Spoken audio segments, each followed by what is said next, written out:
Hola a todos, bienvenidos a nuestra clase 26 de Álgebra Moderna 2. Entonces, en esta parte ya vamos a empezar con la definición, con estudiar un poco de la teoría de Galois. Entonces, para eso, pues voy a necesitar una definición que va a ser la definición 2.28, que me dice lo siguiente: considero E un campo. Entonces, consideramos E un campo.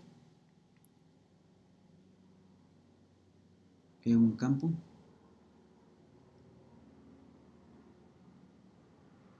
¿Sí?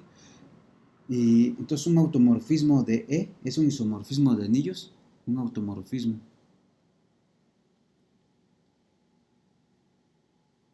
Un automorfismo de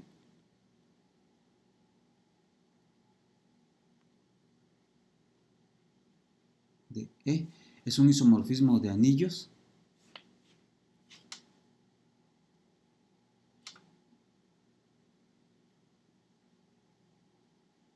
Es un isomorfismo de anillos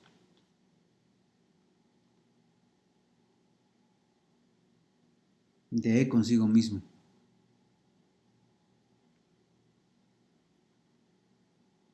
Consigo mismo. ¿Sí? Entonces, eso es un automorfismo, ¿no?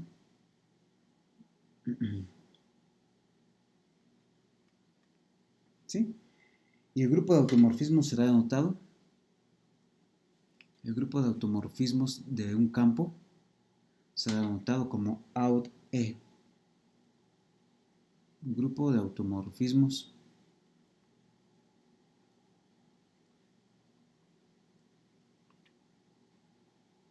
morfismos de un campo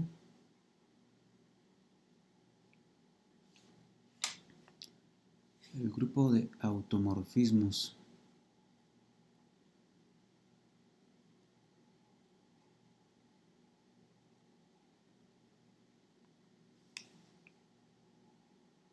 de E será denotado como aut de E.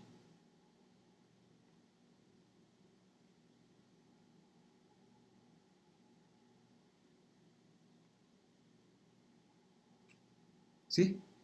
Ok. Entonces, bueno, una observación primero es que en realidad este es un el grupo de automorfismos es un grupo, ¿no? Entonces, una observación que ya va implícito en la definición es que los automorfismos de un campo es un grupo con la operación de composición, ¿no? Es un grupo con la operación de composición.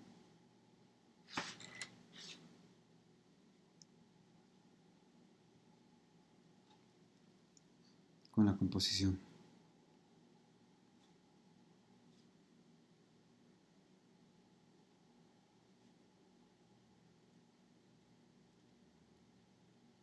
¿Sí? Ok. Entonces, bueno, pues vamos a tener entonces, primero vamos a estudiar los automorfismos de un campo, que son los isomorfismos, son los morfismos de anillos que de E en sí mismo, ¿no? ¿Sí? Ok.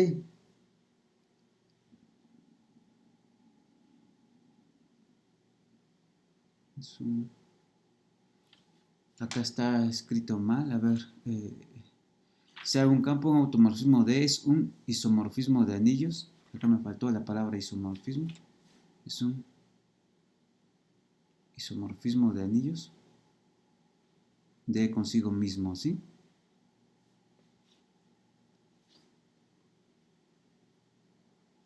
Isomorfismo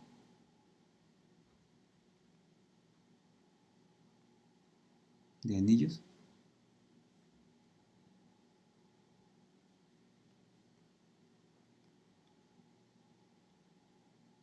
de E consigo mismo. De E en E, ¿no? ¿Sí?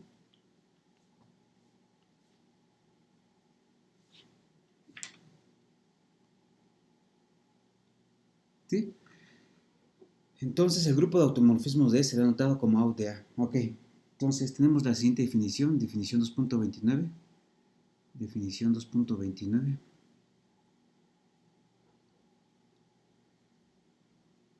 ¿sí? Entonces, consideremos dos extensiones de campos. Entonces, sean F sobre E y K sobre E, extensiones del campo E, ¿sí?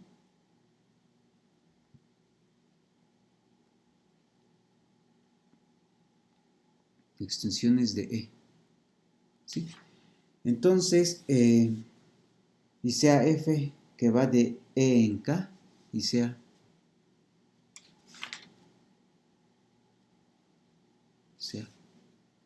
F que va de E de F en K,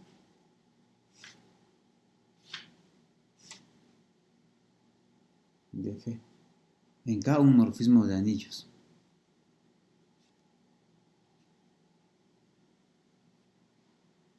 Entonces, consideremos dos extensiones de E, una que vayamos a llamar F y otra que llamamos K, y consideremos un morfismo que va de F en K de campos, ¿no? Un morfismo de campos.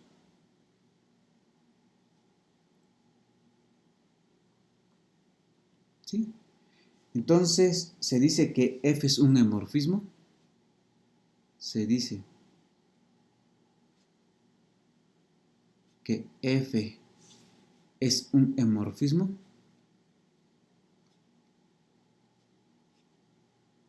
Si pasa que es un emorfismo. Si cuando yo restringo F a la identidad, cuando yo restringo F a E, lo que obtengo es la identidad sobre E. Más bien dicho, acá, a ver, lo que yo obtengo es el morfismo identidad sobre E. ¿Sí? Eso va a ser un emorfismo. Y un emorfismo, entonces dejen subrayarlo. Eso va a ser un emorfismo.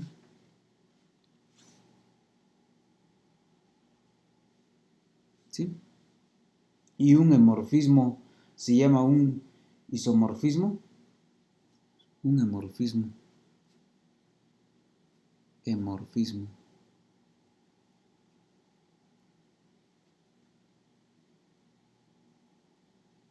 Un emorfismo F que va de F en K se llama un isomorfismo. Llama un isomorfismo.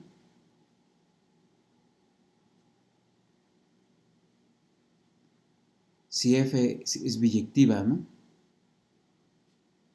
Si F es biyectiva.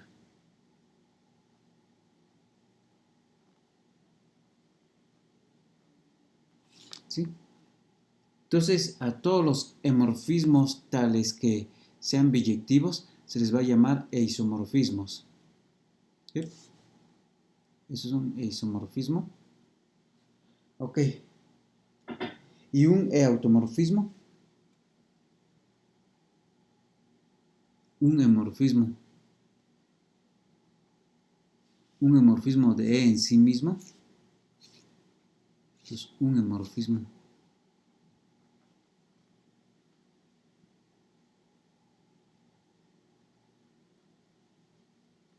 Emorfismo.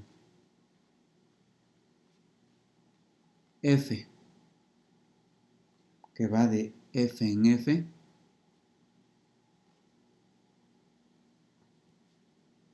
Se llama un automorfismo.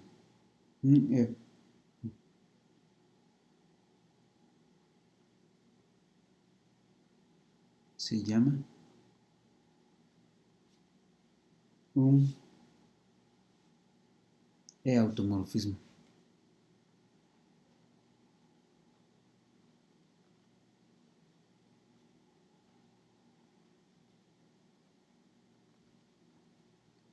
¿Sí? O simplemente un automorfismo de F. ¿Sí?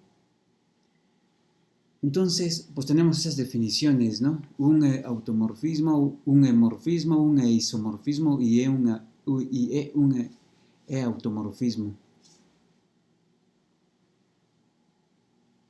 Ok, entonces una observación. Lo siguiente.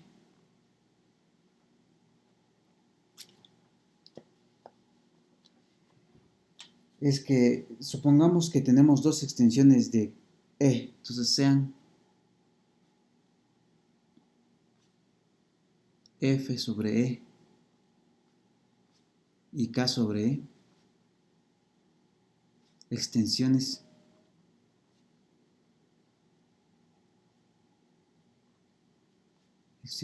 de E, ¿no? ¿Sí? Y consideremos y sea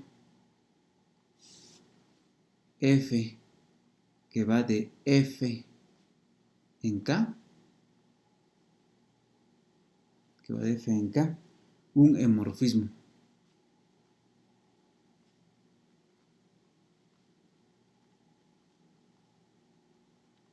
Entonces, primero tenemos, entonces pasan las siguientes cosas.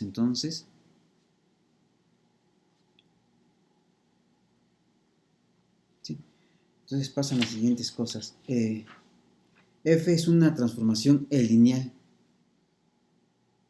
F es una transformación lineal.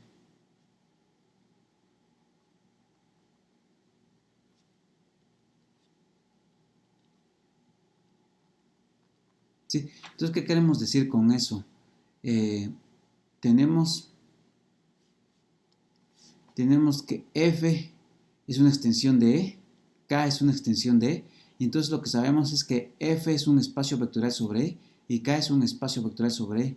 Si consideramos F que va de F en K un emorfismo, lo que quiere decir es que como cuando yo restringo F a E, lo que obtengo es la función identidad. Recordemos que E está metido dentro de F, ¿no? Y también K está metido E está metido dentro de F y también E está metido dentro de K. Entonces, cuando yo restringo F a E, necesariamente el morfismo que obtengo es de identidad, ¿no? Eso es un morfismo. Entonces va a resultar que ese morfismo es una transformación lineal, ¿sí? Es una transformación lineal. Y además va a pasar lo siguiente. B,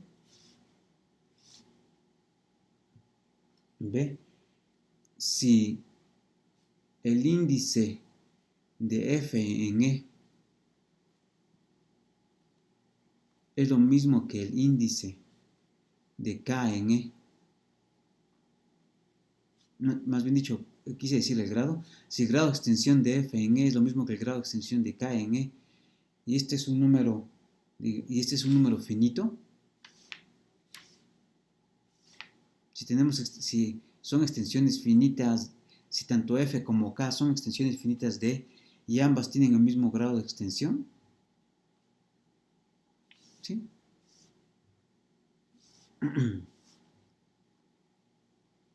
Entonces vamos a tener que un isomorfismo, entonces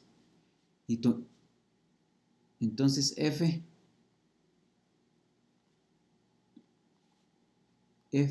es un isomorfismo.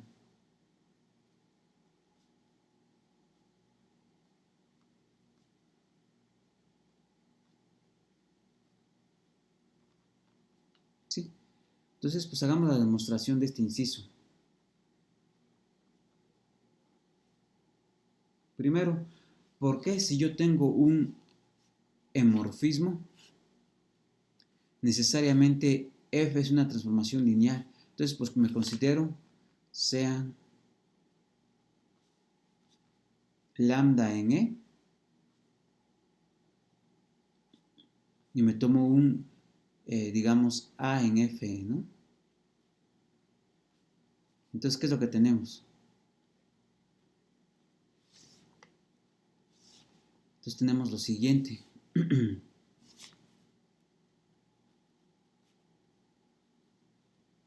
Entonces,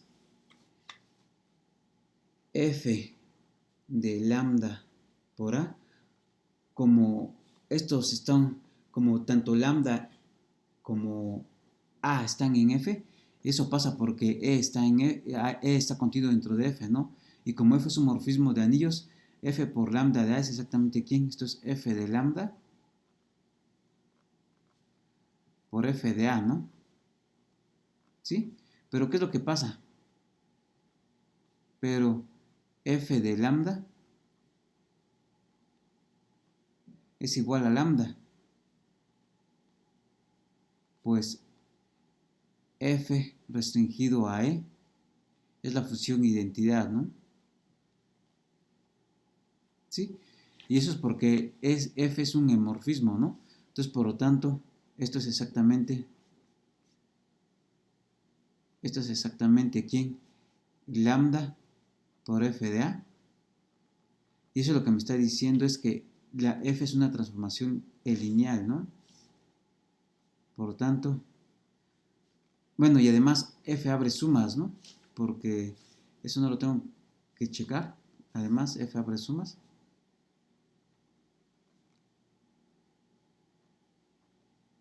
Además, f abre sumas.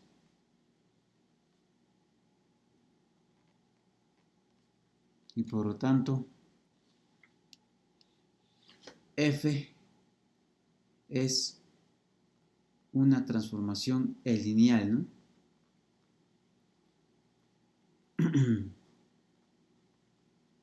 Es una transformación lineal. ¿Sí? Ok, y el inciso B, ¿qué es lo que pasa? Tomamos como f que va que va de f en k, es un morfismo de campos,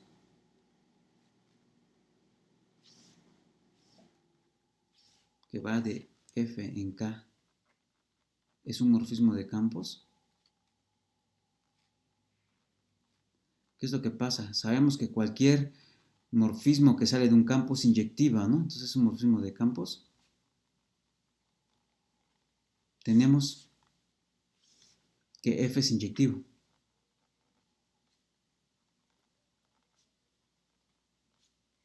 F es inyectivo.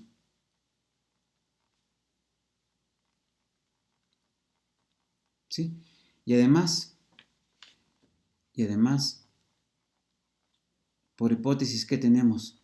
Tenemos que la dimensión de f como espacio vectorial es la dimensión de k como espacio vectorial, ¿no?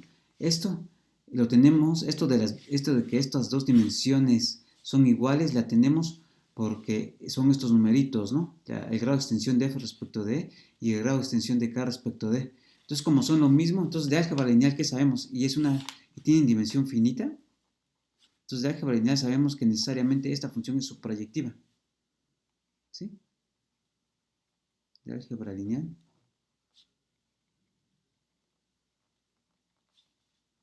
Tenemos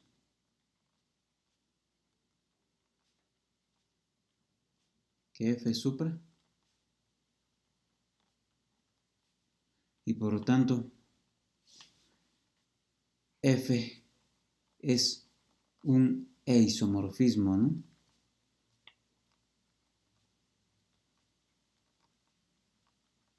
¿Sí? Y eso de que f es supra se sigue de álgebra lineal del teorema de la dimensión, ¿no? ¿Sí? Ok. Entonces, pues tenemos eso. Entonces, ahora sí vamos a definir qué es el grupo de Galois de un campo, de una extensión de campos.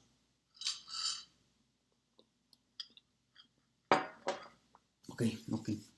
Entonces, definición 2.30, que es el grupo de Galois. Entonces, esta va a ser una de las definiciones más importantes del curso, ¿no? Entonces, definición 2.30.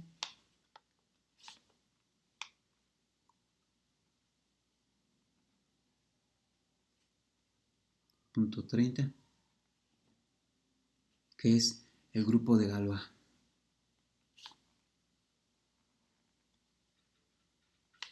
¿Sí? Entonces, considero una extensión de campos, entonces sea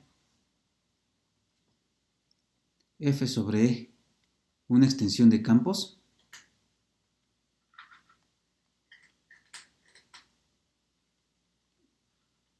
¿Sí? Entonces consideramos una extensión de campos. El grupo de Galois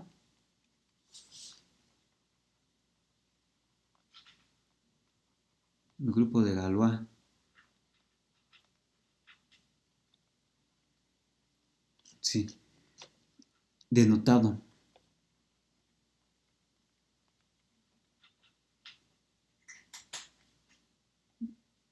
Galois, Gal F sobre E, es el conjunto de todos los automorfismos de E, de F. Es el conjunto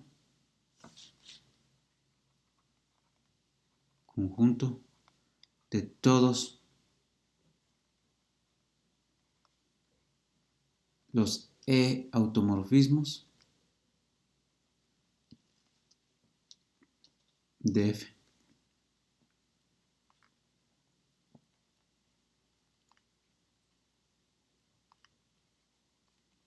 De F. Es decir, en otras palabras o en símbolos, es decir, el grupo de Galois lo voy a escribir acá, es decir, el grupo de Galois del grado de la extensión F sobre E es exactamente, por definición, los sigma que van de F en F, tales que sigma es morfismo de anillos,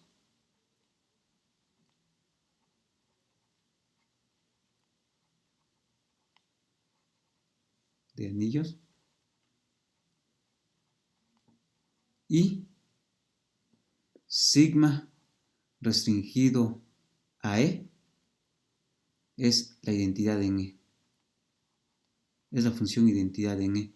Entonces, este por definición es el grupo de Galois de una extensión de campos. ¿Sí? Ok. Entonces, si yo considero una extensión de campos que va de F en E, entonces, ¿quién va a ser el grupo de Galois de esa extensión F sobre E? Pues son todos los automorfismos que van de sigma, que van de F en F, que son morfismos de anillos, es decir, son morfismos de campos, tales que cuando yo restringo este automorfismo a E, resulta ser que es la función identidad en E. ¿Sí? Ok, entonces hagamos unos ejemplos para que quede claro qué es el grupo de automorfismos, qué es el grupo de Galois de una extensión de campos. Entonces consideremos ejemplos.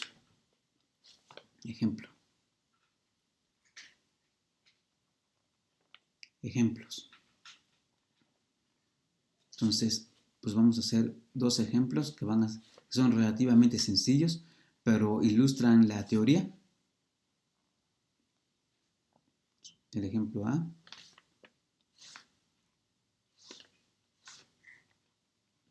Sí. Entonces consideremos la extensión.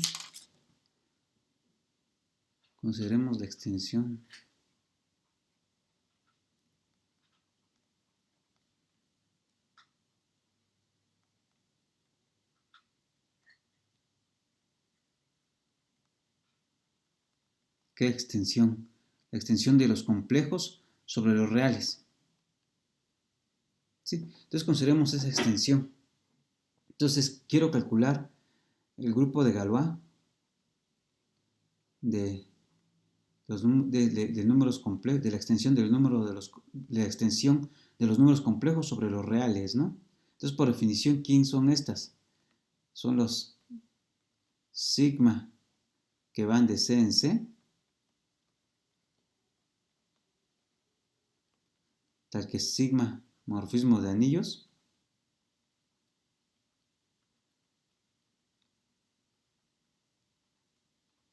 y además, ¿qué va a pasar? Sigma, cuando yo lo restringo a los números reales, es la función identidad sobre los números reales. ¿Sí? Ok. Entonces, ese es el grupo de Galvano, pero ¿quién es específicamente? ¿Sí?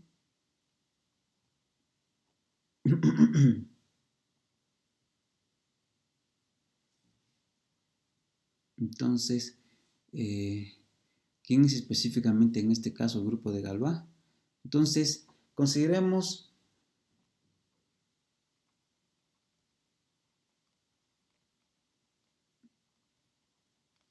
sigma un elemento del grupo de Galois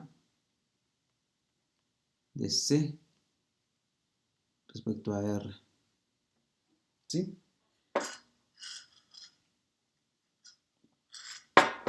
Entonces, notemos esto,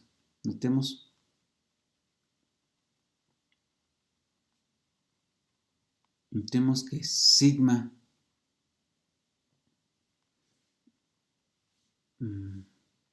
que I cuadrada, I por I, que I por I es menos 1, ¿no? Que para I en los números complejos, I por I, pues es exactamente menos 1, ¿no? Esa es la propiedad que define al número complejo I, ¿no? Esto es menos 1. Entonces, ¿qué va a pasar? Entonces pasa que sigma de menos 1 es exactamente aquí, sigma de I por sigma de I, ¿no? Y esto pasa porque sigma es un morfismo de anillos, ¿no? Sigma morfismo de anillos. Es decir, abre productos.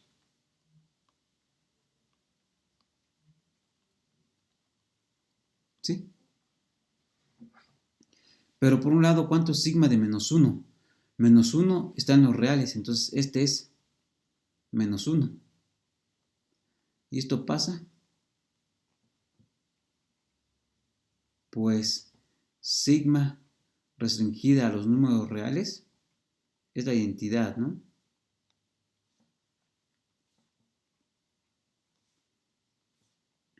Restringida a los números reales es la función identidad sobre R. ¿Sí? Entonces, ¿qué es lo que estoy obteniendo? Por lo tanto, sigma de I al cuadrado es menos 1. De ahí que tenemos, que pues tenemos dos posibilidades, ¿no? Tenemos dos posibilidades. Dos posibilidades.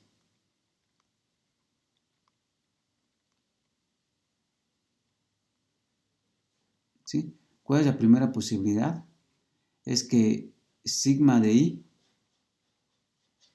sea igual a I. ¿Sí?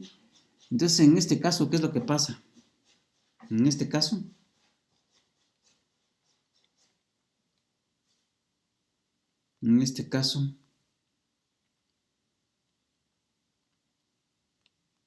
para Z igual a A más BI, un número complejo, ¿qué es lo que va a pasar? Sigma de Z es sigma de A más BI. Como A es un morfismo de anillos, ¿qué es lo que va a pasar? Esto va a ser exactamente sigma de A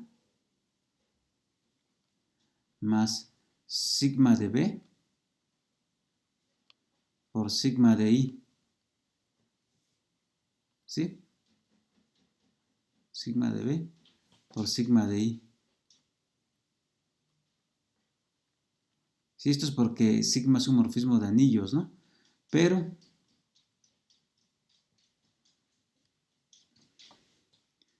sigma de A es igual a A y sigma de B es igual a B. Pues tenemos que cuando yo restringo sigma a los números reales, es la función identidad, ¿no? Sobre los números reales. Por lo tanto, cuando yo le aplico la función sigma a A y a B, pues me los deja fijos. Y como sigma de I es I, como sigma de I es igual a I, pues ¿qué tenemos? Entonces, sigma de Z es igual a Z. Y por lo tanto,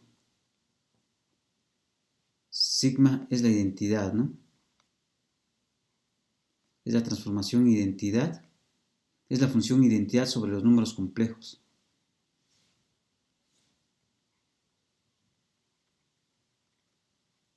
Función identidad sobre los números complejos.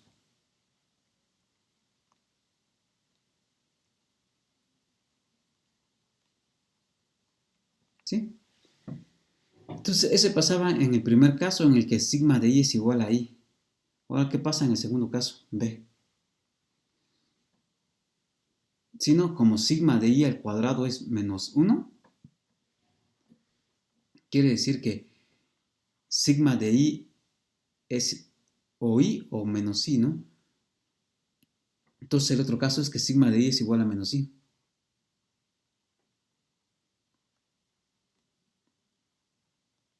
En este caso, ¿qué es lo que tenemos?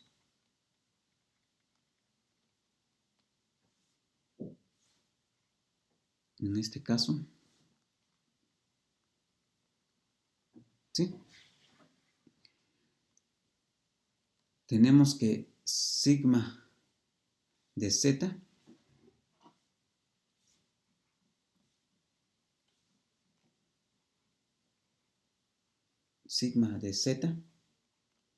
es sigma de A más BI, y otra vez va a ser exactamente, aplicando esto va a ser exactamente A menos BI,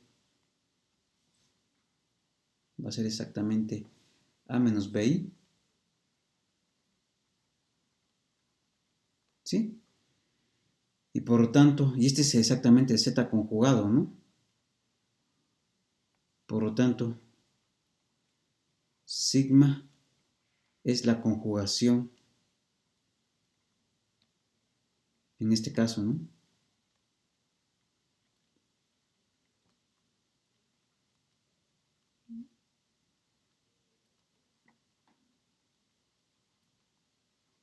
¿Sí? Entonces resulta ser que cualquier automorfismo, cualquier automorfismo que esté aquí, cualquier automorfismo que vaya de C en C, tal que fije puntualmente a los números reales, entonces necesariamente o es, ¿qué es lo que dijimos? Solamente hay dos, ¿no? O es la entidad o es la conjugación. Entonces, por lo tanto, ¿quién va a ser el grupo de Galois? Por lo tanto, el grupo de Galois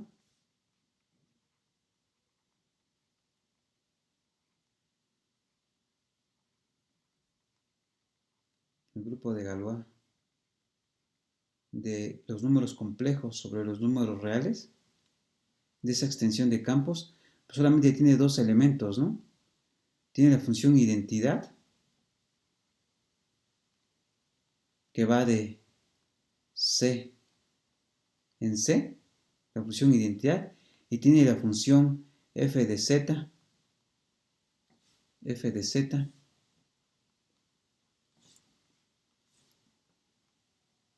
f que va de C en C, tal que f de z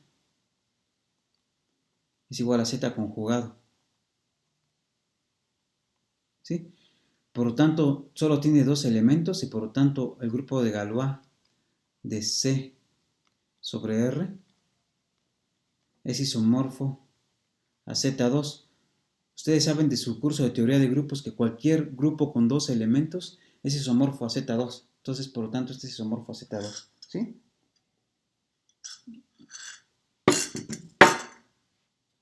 Hagamos otro ejemplo. Este es el ejemplo 1, digamos. Este es el ejemplo 1.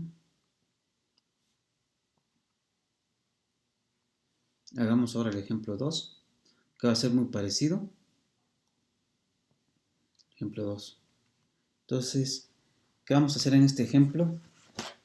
Vamos a considerar el campo Q raíz de 2. Entonces, consideremos la extensión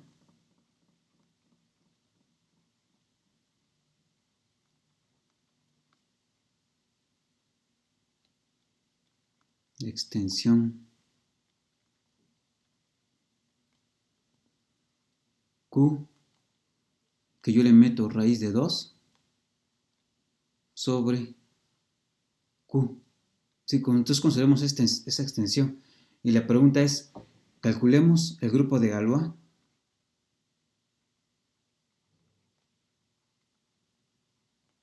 Calculemos el grupo de Galois de esta extensión de Q cuando yo le meto raíz de 2 sobre Q. ¿Sí? Entonces, otra vez, algo parecido a lo que hicimos. Vamos a hacer un análisis parecido a lo que hicimos hace ratito. Entonces, notemos.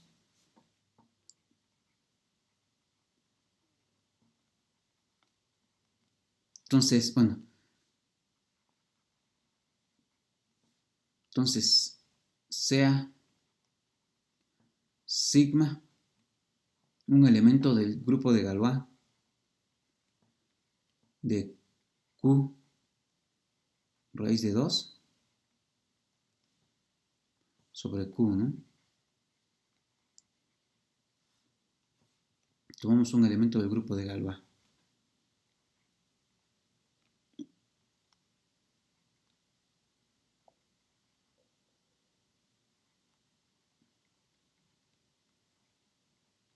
¿Sí? Entonces, es decir, sigma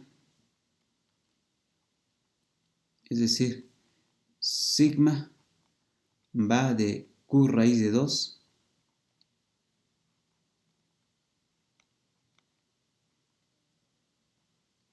a Q raíz de 2.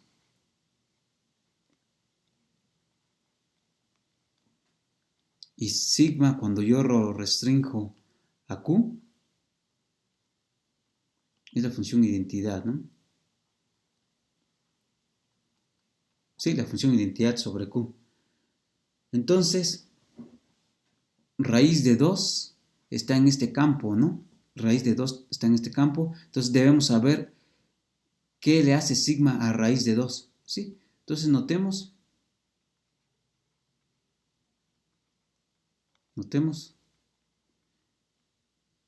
que 2 es igual a raíz de 2 por raíz de 2, ¿no? Sí, entonces, ¿qué es lo que va a pasar? Entonces vamos a tener que sigma de 2 es igual a sigma de raíz de 2 por sigma de raíz de 2. Pero resulta ser que ¿cuánto vale? Este vale 2. Este vale 2.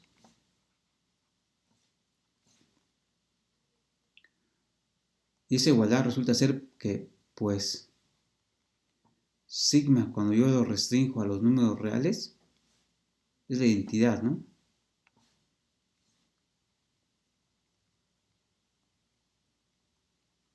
¿Sí? Entonces tengo que sigma de 2 es igual a 2. Y por lo tanto, sigma de raíz de 2, al cuadrado, es 2. Y entonces, ¿qué me está diciendo? Por lo tanto, tenemos dos casos, ¿no? Por lo tanto, tenemos dos casos, otra vez como ese ratito.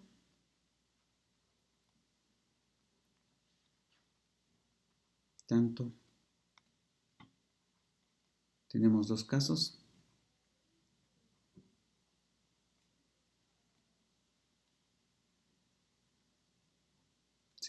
¿Cuál es el primer caso? El primer caso es que raíz sigma de raíz de 2,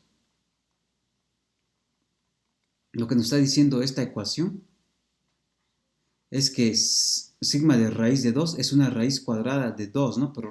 Pero 2 tiene dos raíces cuadradas, ¿no? Entonces, pues o es esta, ¿sí? Y como, ahora bien, tenemos, ese es el primer caso, ¿no? Que sigma de raíz de 2 sea raíz de 2.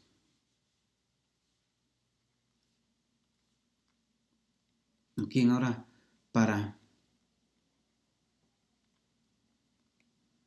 un elemento alfa en Q raíz de 2,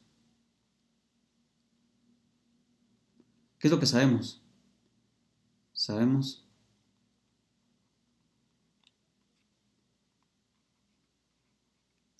que alfa es de la forma que A más B raíz de 2 con A y B números racionales. ¿Sí? Entonces, por lo tanto,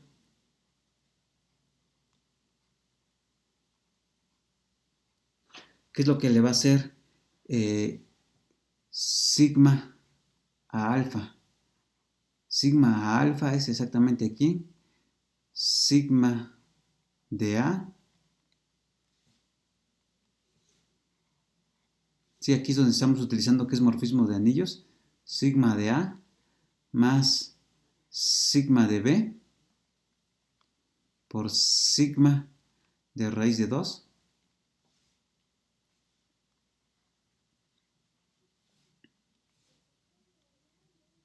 Sigma de raíz de 2.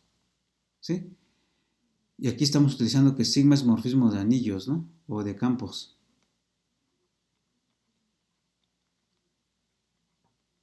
Morfismo de campos. ¿Sí? Y como sigma de raíz de 2 es raíz 2, pues esto es exactamente A más B raíz de 2. Y esto es alfa. Y aquí estamos utilizando que sigma restringida a los reales es la función identidad, ¿no? ¿Sí? Entonces, como A y B son racionales, en particular son reales, y entonces sigma de A va a ser A, sigma de B va a ser B, y estamos en el caso en el que sigma de raíz de 2 es raíz de 2, ¿no? Entonces, ahí está. Entonces, por lo tanto, en este caso, la función sigma es la identidad, ¿no? Por lo tanto, en este caso,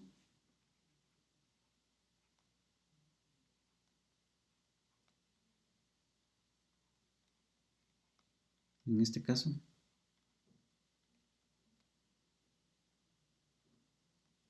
en este caso, sigma es la función identidad sobre el campo Q raíz de 2, ¿no? Sí, la función identidad. O si quieren mejor solo le pongo identidad para no causar confusión. Ahora falta el otro caso ¿qué es? El otro caso es que sigma de raíz de 2 sea la otra raíz de 2, ¿no? La otra raíz de 2 es pues menos raíz de 2, ¿sí? Entonces ese caso es el caso sigma de raíz de 2 es igual a menos raíz de 2. Esa es la otra, este es el caso que falta, ¿no? Por lo tanto,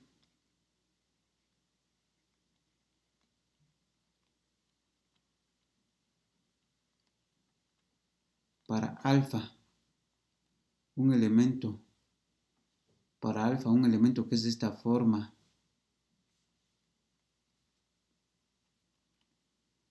A más B raíz de 2 en este campo, en Q raíz de 2. Entonces, ¿qué es lo que pasa? Tenemos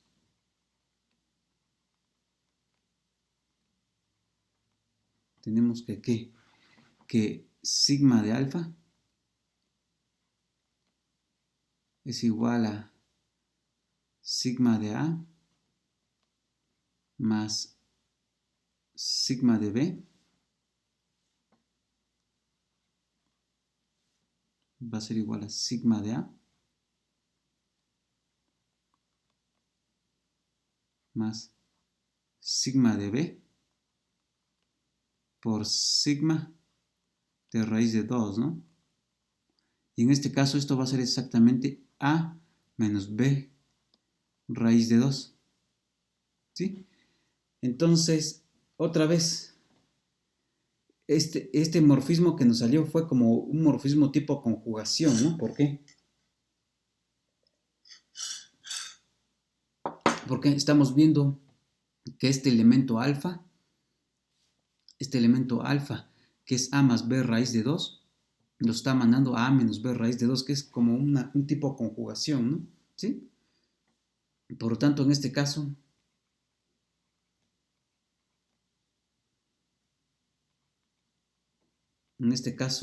el grupo de Galois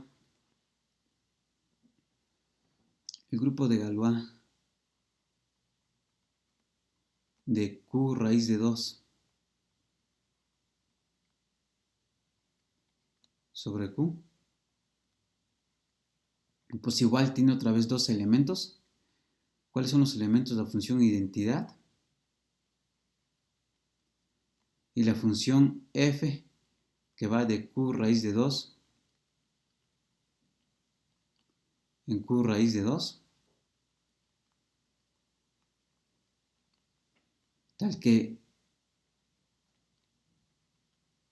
f de A más B raíz de 2 es exactamente A menos B raíz de 2, ¿no? Entonces este es el conjunto. Y sabemos que tiene dos elementos, pero cualquier grupo de dos elementos es isomorfo a Z2, ¿no? Entonces, por lo tanto, el grupo de Galois de Q raíz de 2 sobre Q es isomorfo a Z2. Otra vez en este caso fue isomorfo a Z2, ¿sí? Entonces, aquí calculamos grupos de Galois que son más o menos sencillos, ¿sí? Entonces, en general calcular una observación, dado una extensión de campos, dado F sobre E, una extensión de campos, en general calcular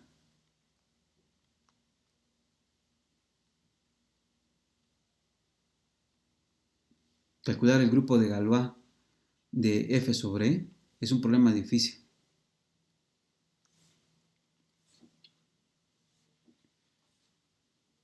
En general, calcular el grupo de Galois de F sobre E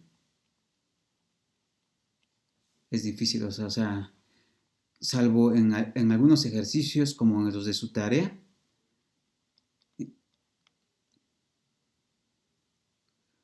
¿sí? Salvo en algunos ejercicios como los de su tarea, la mayoría es muy difícil calcular cuál es el grupo de Galois exactamente, ¿sí? Aquí calculamos el grupo en los ejemplos que vimos ahorita, calculamos los grupos de Galois porque son ejemplos sencillos, ¿no? ¿Sí? Ok, entonces tenemos esta observación que lo voy a remarcar. Ok, entonces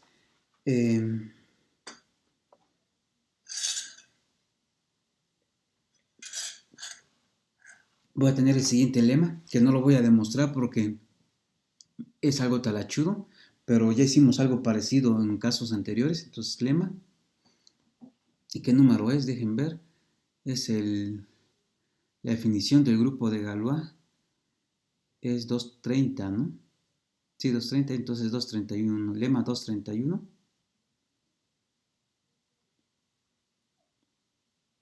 Entonces lema 231.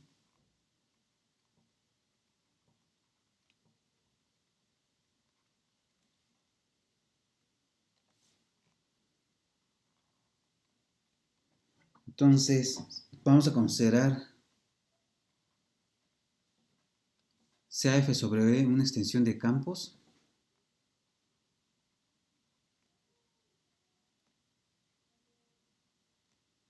Una extensión.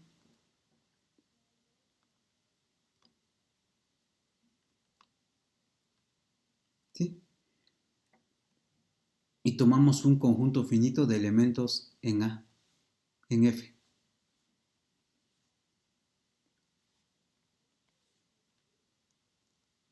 Y tomamos un conjunto finito A1 hasta AN, un subconjunto de elementos de F. ¿Sí? Entonces tenemos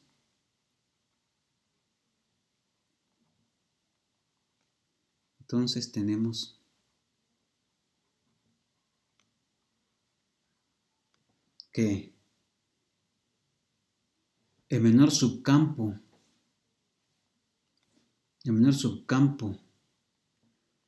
de F que contiene a A1 hasta AN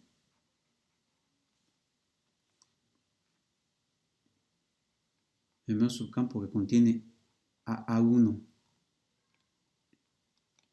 hasta AN se puede escribir de la siguiente forma. Se puede escribir como F de A1 hasta AN sobre G de A1 así hasta AN, tal que F y G son polinomios con coeficientes en E en n variables, x1 hasta xn, ¿sí? Y G de A1 hasta AN es distinto del cero. Entonces, ¿qué es lo que nos dice este lemita? Considero una extensión, F una extensión de E, y considero n elementos en F, ¿sí? Entonces, el menor subcampo de F que contiene tanto a E como a estos elementitos A1 hasta N, lo puedo describir así. Van a ser polinomios en n variables evaluadas en A1 sobre polinomios en n variables evaluados en A1 hasta AN. ¿Sí? Y esto es un ejercicio. Entonces la demostración de esto va a ser un ejercicio. Porque es solo talachudo. Y ya hicimos un ejemplo parecido, ¿no? Cuando estudiamos el campo descrito por un elemento trascendente. Entonces, esto es un ejercicio. ¿Sí? Lo voy a dejar acá, así. Ahora bien, bueno, también voy a dar otro resultado que no voy a demostrar, que va a ser la proposición 2.32, porque aquí son pura talacha, ¿no? Entonces, proposición 2.32.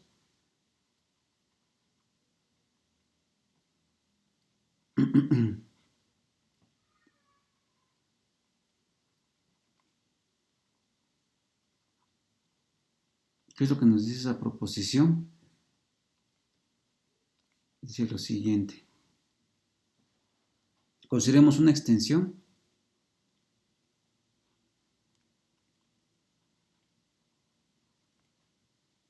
F sobre E, una extensión de campos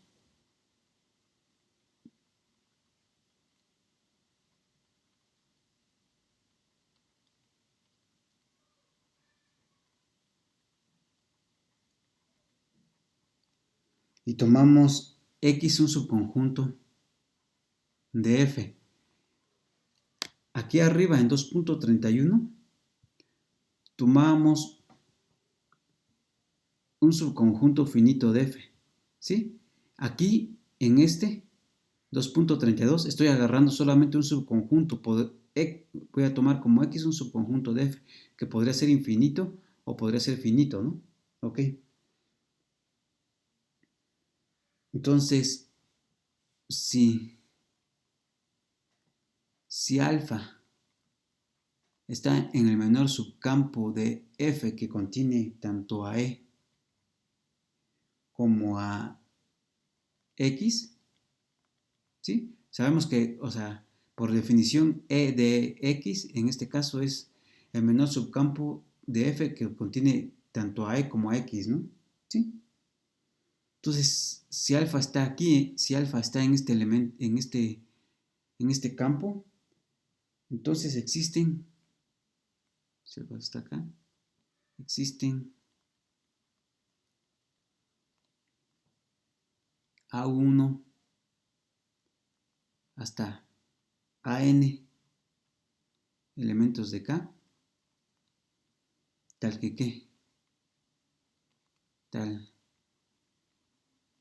que alfa se encuentra en el menor subcampo de F que contiene tanto a E como a A1 hasta AN, ¿sí? Y además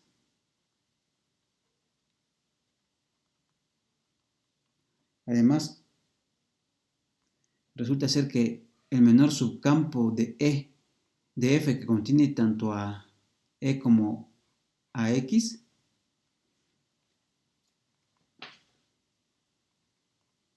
¿sí? El menor subcampo de F que contiene tanto a E como a X, que es este campo, lo puedo escribir como la unión de ciertos conjuntos, de los conjuntos E A1 hasta AN,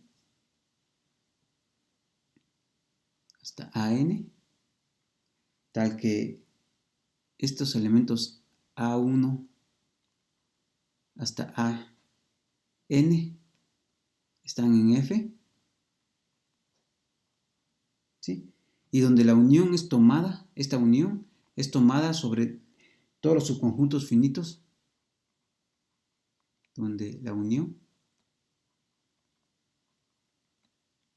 es tomada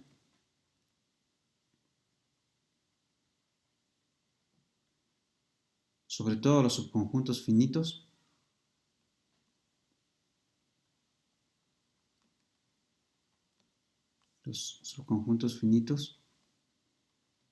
de X. Los finitos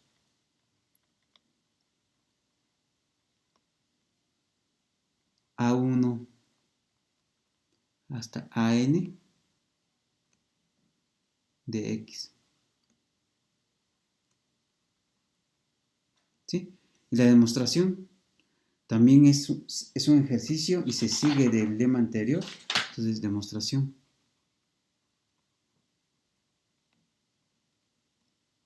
Va a ser un ejercicio para ustedes.